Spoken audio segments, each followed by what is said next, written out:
Assalomu alaykum. Mana hozirgi paytda qabulimda bitta qizimizni juda ham qiziq tashxis bilan kelganlar. Bu tashxisni pluslari, minuslarini razrabotka qiladigan bo'lsak, asosan tashxisni genetikaga bog'liq bo'lsa va genetik kasalliklarni tasdiqlasakkina oilaga aytiladi, sizlarda farzand kasal bo'lishi mumkin. Lekin shunaqa tashxislar bor, genetikaga bog'liq emas. U genetik ma'lumotni berish borasida genetik translokatsiyalarga bog'liqlik foizi juda past. Mana hozir aynan shunaqa случай ayolimizda o'zgarishlar bor o'zlarida.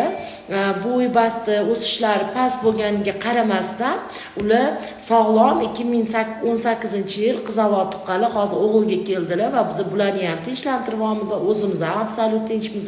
Karyotiplari bularda yaxshi chiqadi, xudo xolasa, va o'g'ilga harakat qilamiz.